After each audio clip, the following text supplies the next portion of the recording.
Welcome to the Healthy Metal Hippie Podcast, where art and wellness collide.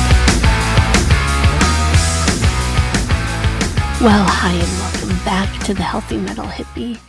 Today, we are talking about the magic, the art, if you will, of enjoyment, of being excited, of getting fired up. We're going to talk about this from the way of being excited, being happy, being out there enjoying things. But there is also that side of feeling anything, feeling rage or feeling sadness. But what I always feel sad about is when there's a nothingness, when there's numbness, when we forgot how to like things. We forgot how to have fun. We forgot how to keep your head in the game, but have fun with things.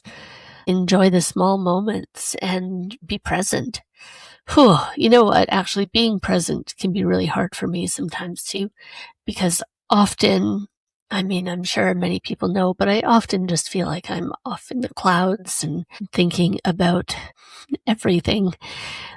Good things, stressful things, things I have to do. I'm very much head in the clouds at times. But I also really think it's so important to stay present as much as possible, to be in the moment, to enjoy life as much as possible. I had a friend recently that I reconnected with. I hadn't seen her for like 20 years almost. She said to me that back in the day, she asked me how I stay happy and how I stay positive. And this isn't really a thing about positivity.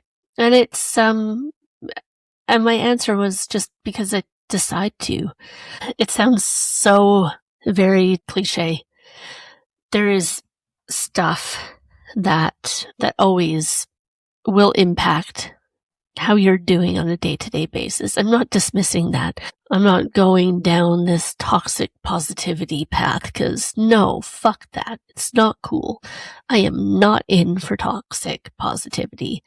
But what I am in for is sometimes taking a step back. I think people often think that I don't have a care or a worry in the world, and that couldn't be further from the truth, because I definitely have things that I have to deal with, just like everybody else, and not little things, big things too. What I came to resolve with many years ago was when my mom actually told me that I had a choice every day. And I said to her, well, no, I don't have a choice. Like, these people are picking on me at school, and this is tough, and that is tough, and I can't do this, and that's happening. And she's like, you have a choice in how you react to it, in how you experience it, how you decide to handle it, how you decide to let it make you feel. And I sat there going, oh, what a little bullshit. Like, you just don't understand me, Mom. And then it turns out that she had the answer the whole time. I honestly still think about that conversation quite often. And it's not that hard things don't happen, because they do. And it's not that I still don't call my mom and have a little cry to her, but it's how we approach our overall life. The thing is, I know like everybody, we have to do things that make us uncomfortable, things that are really hard for us. And whether that be at work or with your friendships, or maybe you have to go to this event that you don't want to go to, or maybe bigger things, you lost your job. I've been there too. Maybe you are dealing with illness in the family, and I think the approach that we can bring to all of this stuff is with love. It's from the heart. But when we approach it with love and with anger, that gives us like clarity to move forward. We're absolutely allowed to feel anger and feel frustrated and things like that's not the point. Like, we're absolutely allowed to feel those things. It's normal and it's healthy to feel those things, I believe. but we can still approach with love. We can still approach with love for ourselves or for our situations, going in if somebody is ill, going in because they're ill and being angry at the situation. You can be like, this sucks. You can be annoyed about the situation, but you can show the love for the person, right? Unfortunately, you're getting to that age where you've definitely lost people through your lives. I mean, I'm definitely of that age. I've lost friends. I've lost family members.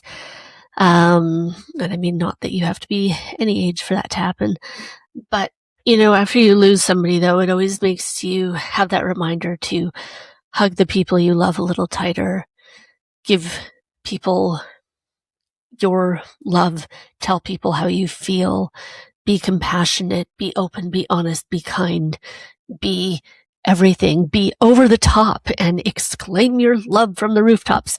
I'm very much that way, and I will tell people I love them till I am blue in the face or they're blue in the face, because it's just important to me. And I'm just like, I'll probably tell you I love you too much, and hope you're okay with that. But in general, I think it's important that we are excited, that we're cheering for our friends and the people we love, and even the people that we don't like, cheer for them too. I think we get lost. I know I talk about this a lot. We get lost in like everything we have to do. I am packed with to-do lists. I'm packed with planning for future.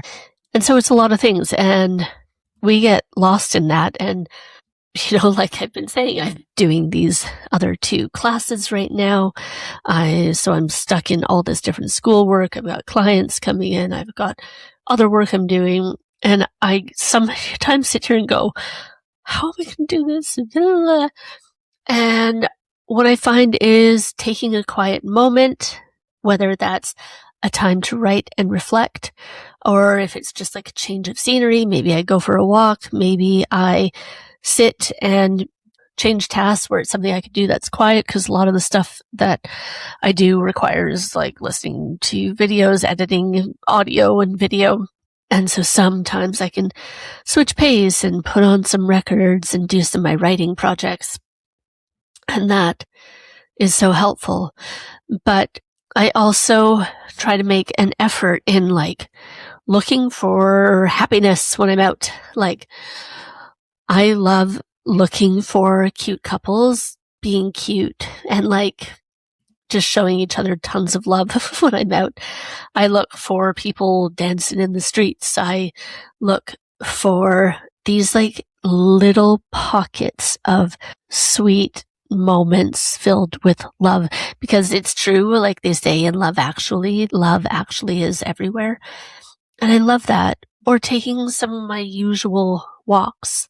I notice something different and something beautiful every day, something that's changed. It's like the nicest thing about walking in nature too, because even if you walk the same paths, it's like this, it's constantly changing. It's constantly evolving. It's constantly beautiful. It takes effort to look for the good stuff.